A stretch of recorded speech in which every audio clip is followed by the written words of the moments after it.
voglio farvi una domanda.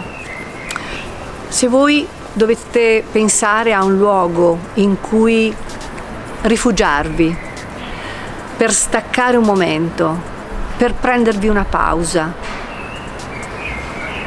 per rigenerarvi, a cosa pensate? Immagino che le risposte potrebbero essere molte e diverse. Ora dunque vi presento l'oggetto che rappresenta questa ricerca. È un piccolo esempio. In realtà l'oggetto è silenzio e immersione nella natura. Il progetto ha un nome, un acronimo che lo rappresenta, che è Mindleven. L'acronimo deriva dal titolo in lingua inglese, che evoca una formazione basata sulla mindfulness, che utilizza l'immersione negli ambienti naturali per la riduzione dello stress lavoro correlato. I costi stimati dello stress lavoro correlato sono notevoli in Europa, non vi faccio cifre, ma sono veramente enormi e riguardano sia questioni legate alla produttività sia questioni legate alla salute e quindi alla spesa sanitaria. Il progetto si focalizza sull'unione di due strategie che rendono forse possibile gestire in maniera migliore il problema dello stress lavoro correlato. E le due strategie sono, da un lato la mindfulness, da un lato l'immersione nella natura.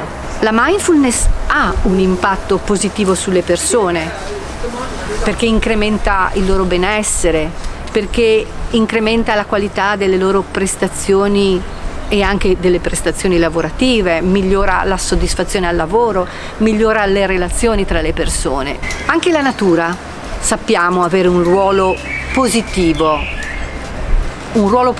per il benessere delle persone, sia dal versante della riduzione dello stress, sia dal versante del miglioramento delle capacità, dell'attenzione, della rigenerazione delle risorse cognitive. Mettere insieme natura e mindfulness in una piattaforma formativa che aiuti le persone, grazie a queste due strategie, a migliorare il loro benessere al lavoro, è il focus di questo progetto.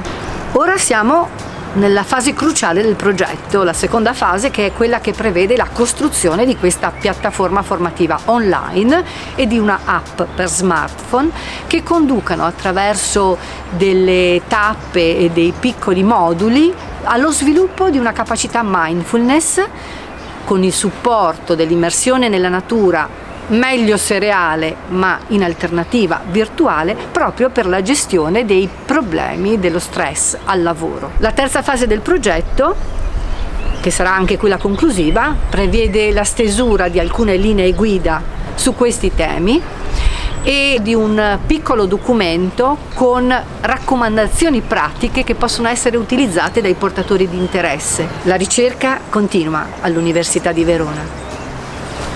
Respira profondamente, connettiti con la natura, chiediti cosa è davvero importante per il momento presente.